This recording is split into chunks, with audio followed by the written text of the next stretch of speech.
Memo time. Here we go. Scotty, Barbs, Reese here. G'day, mate. I'd crack a can, but I don't drink, so, you know. That's okay. I'll do it for you. Elliot, man, shit out of luck this weekend.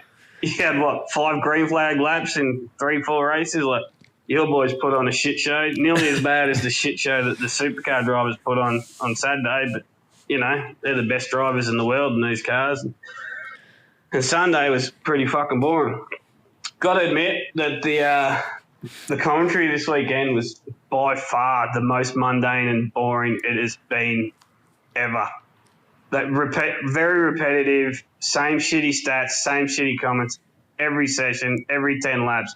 It was just fucking stupid. I turned it off and listened to music. And the other thing I got to ask is, what the fuck's to go with our stupid point system? Like, MotoGP, Formula 1, 25 points a win. F1 pays to 10th. MotoGP, I think it's the 16th or 15th. Why in the fuck do we have to give out so many points? Why does everyone get a prize? It makes following the championship ridiculously hard. And I'm a motorsport nut because, like, race 1, they get 100. Race 2, they get 75. Race 3, they get 150. Like, it's fucking stupid. Simplify it. Not every kid gets a prize these days. Fuck, I don't care if there's – make the points mean something. Oh, it just fucking does my head in. Anyway, I've got heaps of other shit I could rant about, but, you know, I don't want to fucking blow your ears off. Keep up the good work, lads. Till next time, cheers. Jeez, I'm glad he doesn't drink. If anyone's listening, it's 300 points a weekend, and if there's 2 races on Saturday, it's 150 points if there's 2 races on a weekend each, 75 for each race on Saturday when there's two races, and the Sunday's a 150. But yeah, what are your thoughts on it? I don't mind the idea of less points maybe. Well, there's a lot to unpack in there. First of all, Trans Am put on a shit show. Apologies, mate. I did want to go all that way and do more than 5 or 6 racing laps, so we apologise about that. It wasn't my choice. But I rate the honesty in his message. And he's not wrong, to be honest. Like, it was shit. Like, none of us wanted that. Well, I didn't. There was some people that continually just cause shit. But anyway, that happened. So when it was green flag, I thought your racing was good. The racing is, and the cars are great. It's just, unfortunately, as a support, when you get damage, it takes them quite a while to, like, the recoveries took, I don't know why, I'm not paying out the people that were doing the recoveries, but they just seemed to take a while, whether it was the damage on the cars or because they're quite low, maybe they couldn't get on the trucks, I don't know. The restarts were a schmozzle. There was just nothing really that good about it, which is disappointing because I think the racing, when it's good, is some of the best racing, and the cars are amazing, but unfortunately we just didn't put on a show that we should have. So we apologise to the fans for that. The point system, I mean, there's a lot of points. It probably could be simplified. Do they need to give it all the way back to 0? Probably not.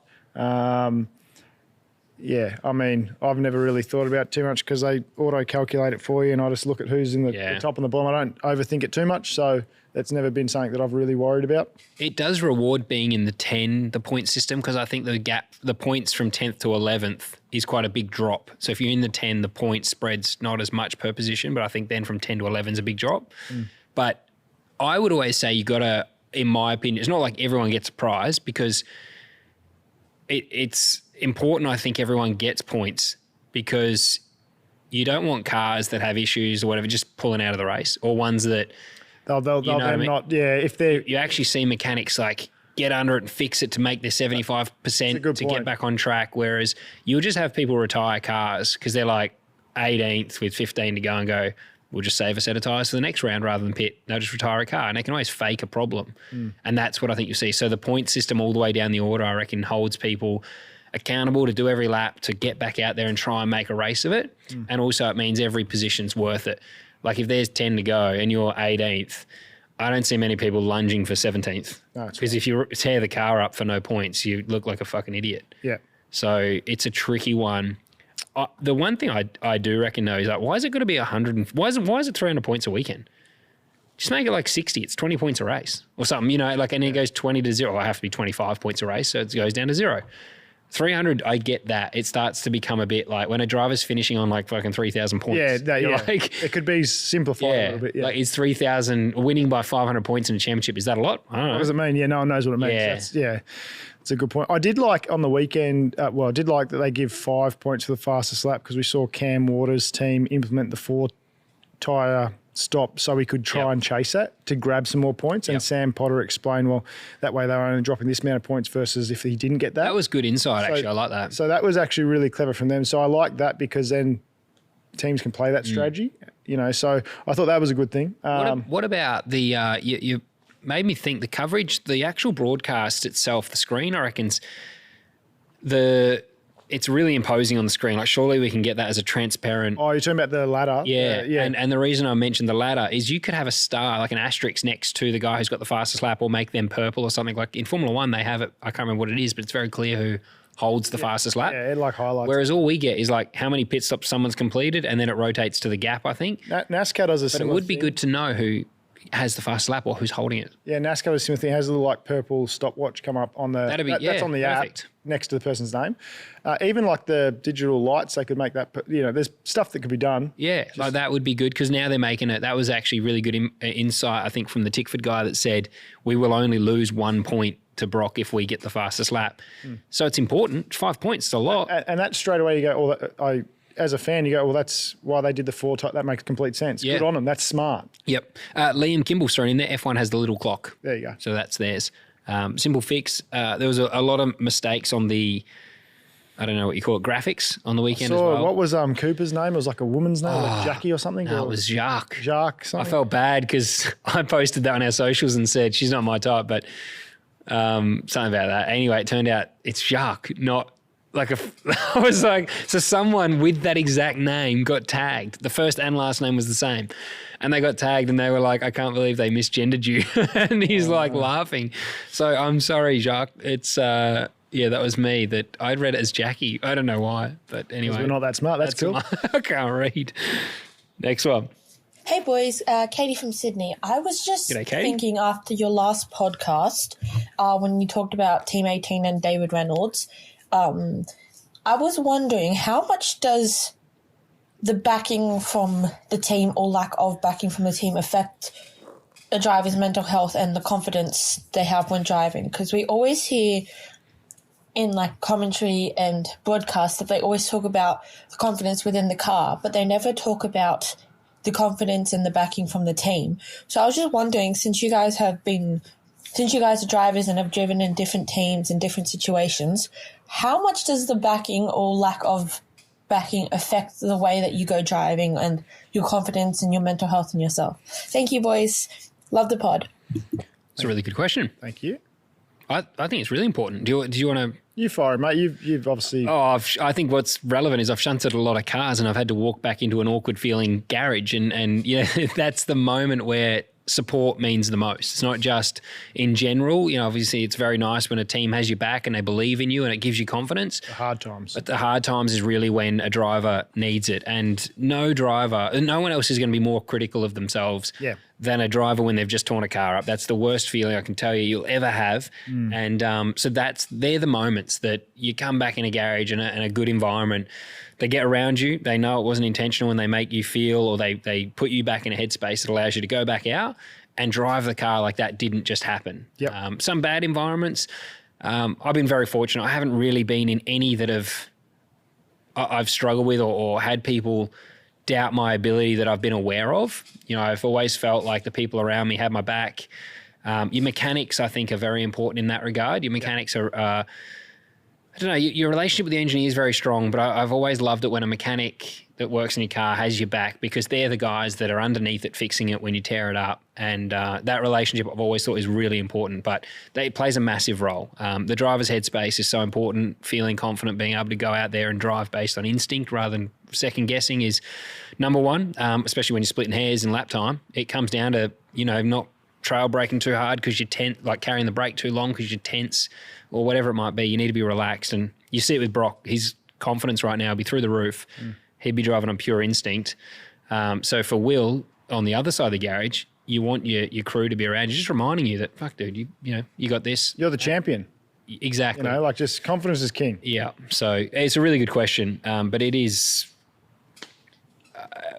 Murph mentioned how important it would be for drivers to have someone in their corner. It's. I wouldn't say it's number one. Talent and speed is number one, but being able to actually execute that is really important, and the mental side of it. You see loads of good athletes in every sporting code not deliver on their potential because I think mentally they're not in the right headspace.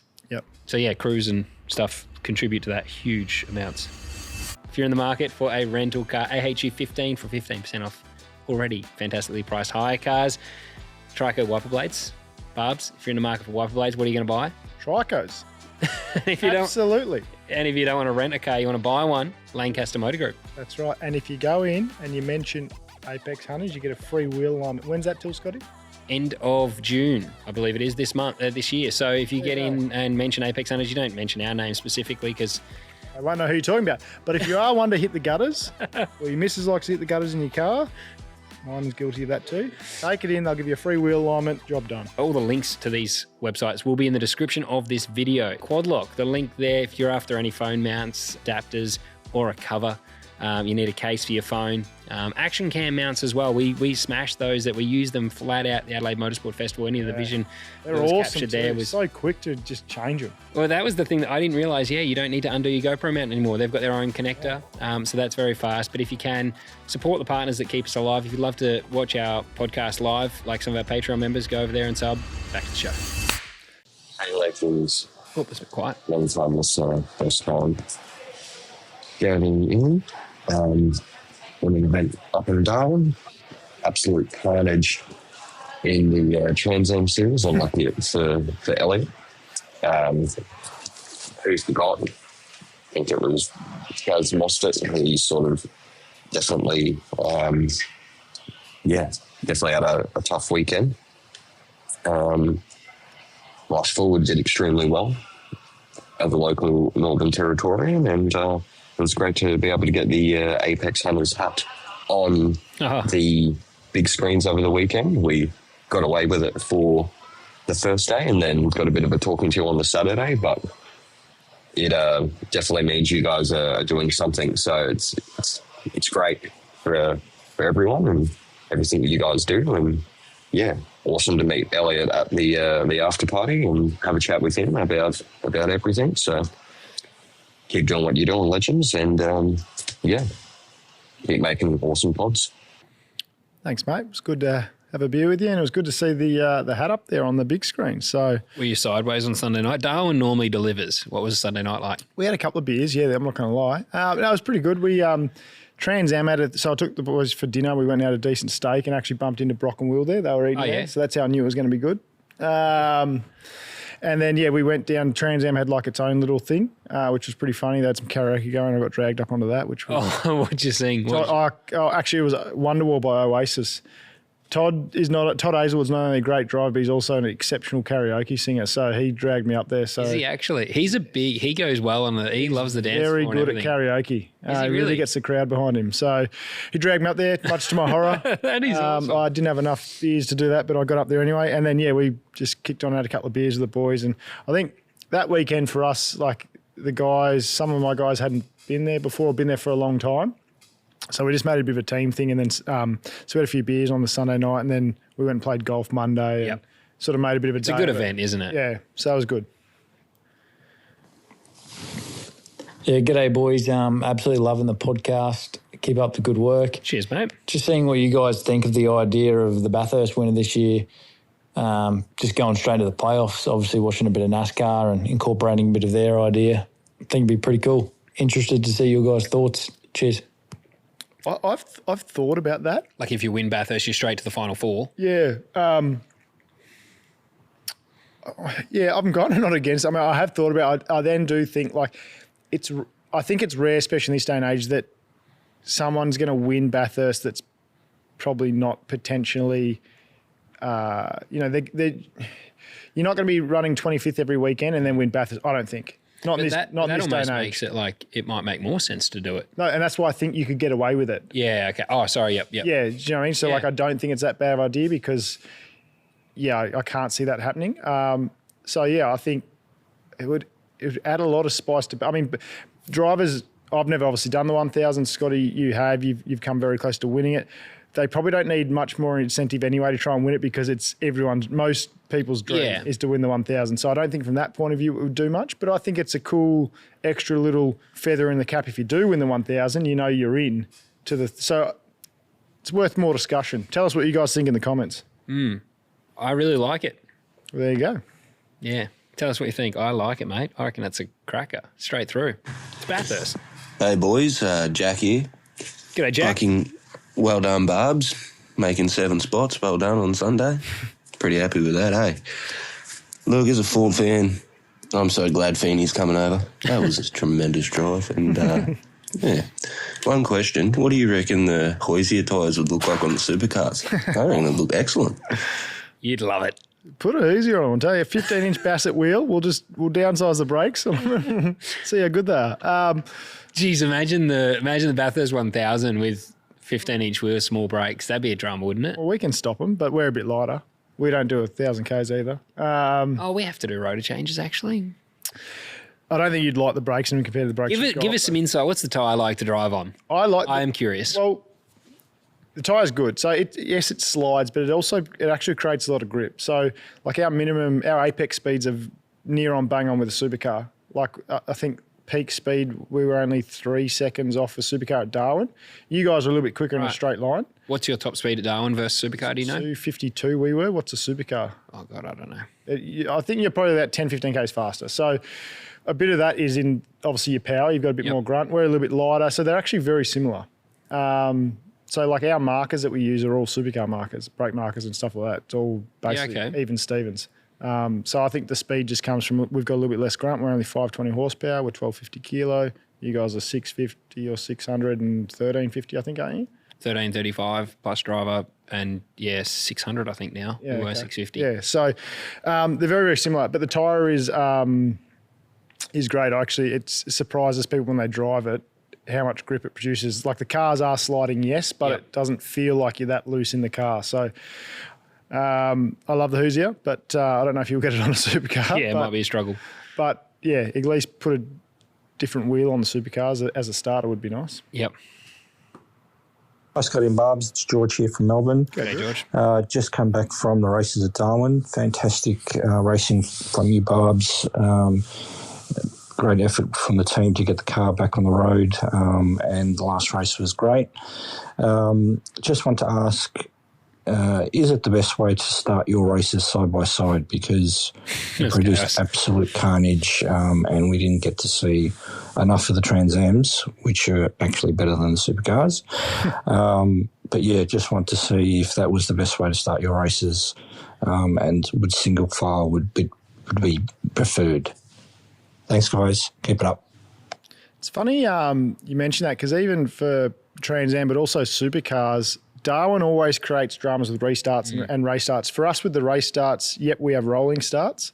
And to give you an example, by the time we got down to 1, we were already in top gear 230 plus on the starts. Yeah. And we're side by side and 5 wide and shit. So it was always going to be a recipe for disaster. And that's because the start line is so far back to turn 1 at Darwin and the straight is so long. I think people don't realise how long the straight is. 1.2 kilometres long, the front straight. It's longer than the Conrad, I'm pretty sure, before the chase. Yeah. In distance. So it actually is the longest straight, I'm pretty sure, that we go to. So, yeah, there's probably for circuits that are like that, I reckon there's stuff that can be done because it was never going to work, I didn't think. The restart stuff, I reckon they need to go to like a NASCAR-style go zone because the problem is with Darwin too, you come onto the straight and half the field is still either going through corners or slowing down. So you get the real yin and yang. People go, then they stop, then they go, then they stop. It causes a shunt every time on restarts at Darwin. And again, the control line is so far away from where you go that if someone has a small bob, it creates all this drama. So they need to have a point, or they need to either piss off the you can't overlap or pass before the control line, and just when it's green, you can go racing on a restart, which would solve some problems because you can fan out. Which it is though. Not for us, I'm saying. Oh, for you, sorry. Yeah, for us, we have to wait till all the way down to the control line. So you can't overlap. Can't even overlap. So you basically got a single fob. If someone gets a shit start or you get a run on them, you then got to lift, and old mate then has to lift, and then 5 cars back, it just causes dramas. So Yeah, I reckon they need to go to like a go point and adopt that NASCAR style go point to try and help with that sort of stuff, because that type of circuit, it just makes it so hard because it's such a long run. You're going so fast by the time you get down there, and the control line's so far away. It just causes dramas. We had dramas and we were always going to.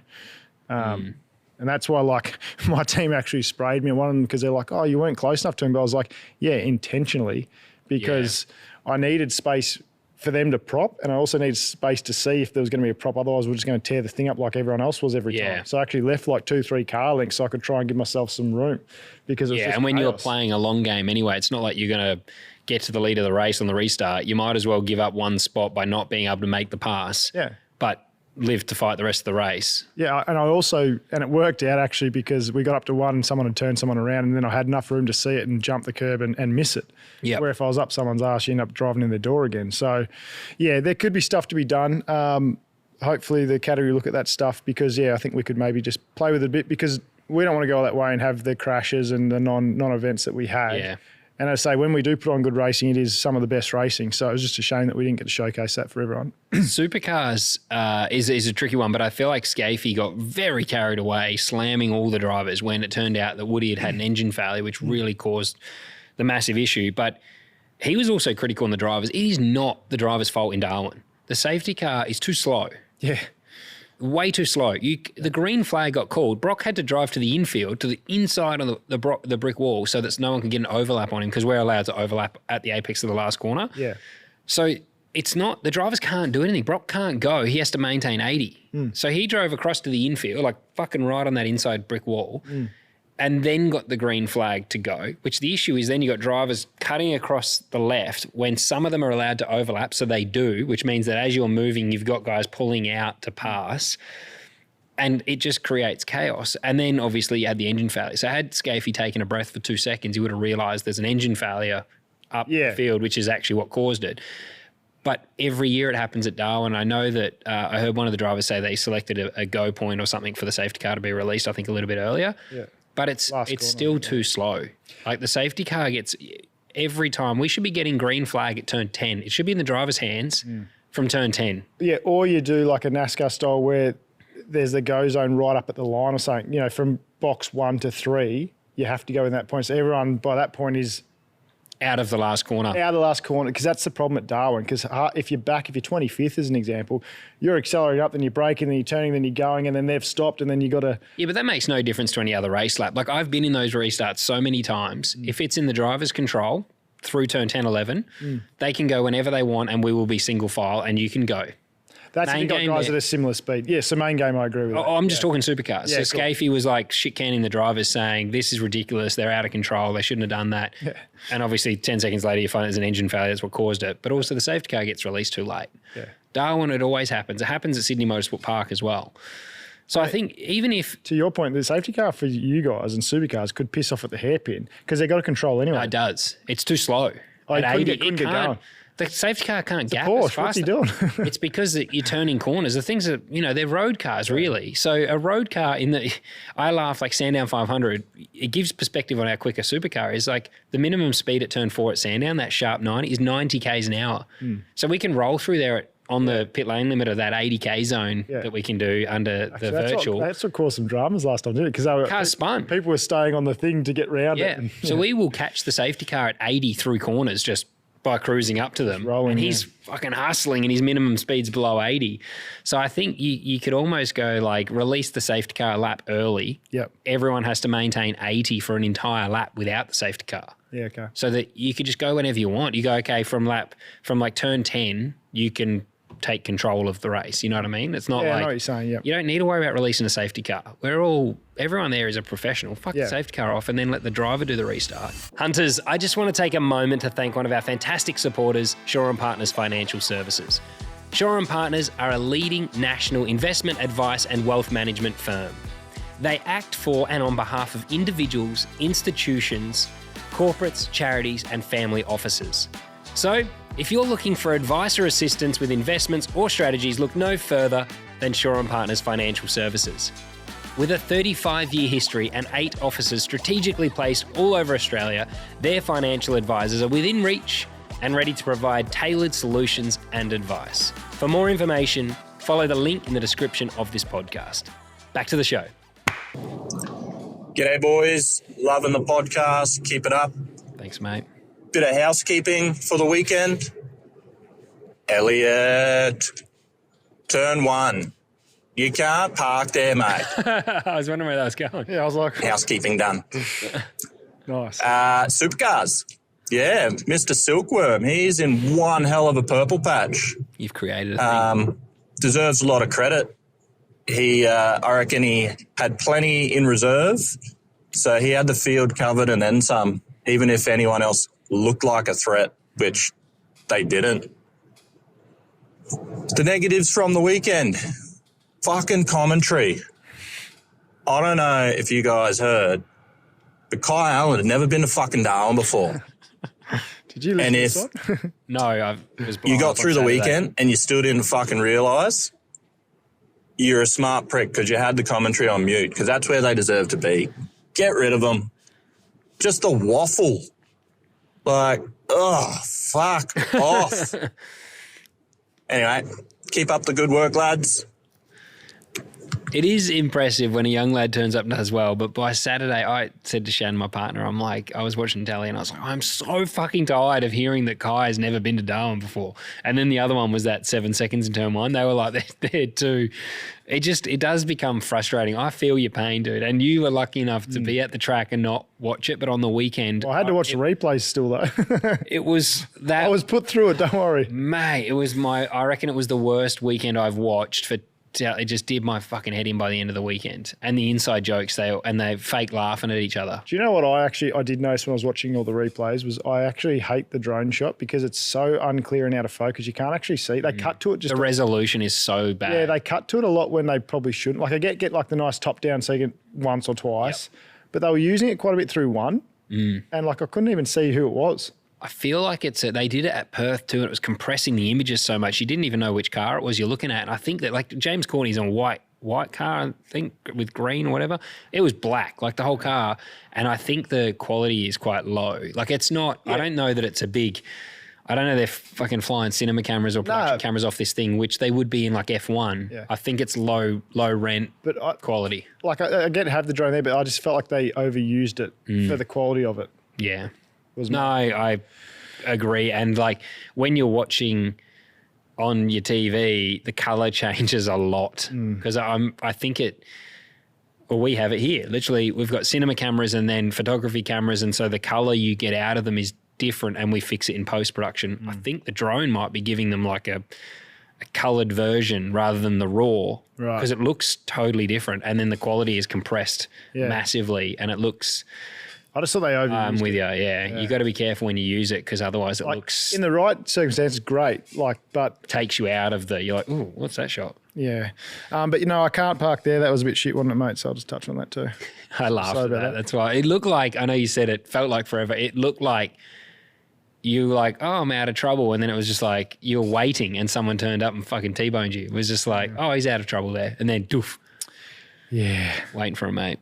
That's it, mate. Cool. Well, that's not bad. We've nailed through that in, 2.5 hours? That's not a bad job considering we touched on Pocono NASCAR, IndyCar, Supercar, voice memos. Yep. Absolute ultimate professionals we are. And what I'll do, I reckon, is make it like a part 1, part 2, so the fan memo gets its own, just so that, because we have had some where... We could do Supercars and memos together and then the other ones if you wanted. I'll just finish at the end of Supercars and then we'll do memos as a fan special pod. Everyone here got it all together. Hopefully everyone enjoyed their Tuesday night sitting here with us having a chat about all the motorsport that went on. Yeah. I've enjoyed doing all three. I think it's good. And keeps us on our toes, doesn't it? It does, but I've enjoyed seeing the other, how the other guys are doing it as well. And I think there's a lot we can learn. That push to pass thing, I'm loving at the moment. But appreciate everyone that's tuning in. And like I said, this if you listen to this one now, I'll make this part 2. And thanks for watching the first episode as well. If you want to subscribe to our Patreon, please do so. If you want any merchandise, head to apexhuntersunited.com. The partners you see on the screens behind us, support those guys too. All the links to those will be in the description of this video. What's our next plan? What are we doing next? The next event for Supercars is... fucking ages away, probably. Townsy. That is July 16, I believe. So the next ones will be Formula One and NASCAR and every other motorsport. Everything else that races. We did want to, well, not we, but I love that there's a lot of racing. I wanted to mention quickly with the schedule, I love there's a lot of racing on a weekend, but I still reckon some cracking one-day races, and every race on a Sunday should be at the exact same time. You know what I mean? If you could do that, then you could tell your mates, like, yeah, 5 o'clock. It's always 5 o'clock. Like Friday night footy. It's always the same time. Yeah, 5 p.m. on a Sunday. Come over, we'll watch it. Yep. I don't know what time Townsville is. It always varies and changes, and the length of the races. I think this one is no longer, so Townsville is no longer a 250K race either. Okay. They've gone to that, I think it's 440 format. 440 format. So, which is a shame. It used to be a real challenge physically for the drivers. I always loved the 250K race. It's like a rewarding feeling to get to the end and be absolutely exhausted. But now with I think it's 70 laps. It used to be 78. So, It used to be, no, it must be more than that. Must have been 80 something. I remember my first year there in 2013 and saying to my mechanic, like, I have to pass this fucking spot 85 times, whatever it is. And it's Track's 3K in it, so it's going to be something like that, yeah. It's a pretty tough race. But anyway, thanks for tuning in. Thanks, real. guys. It's been real. We'll see you next time. Back to you.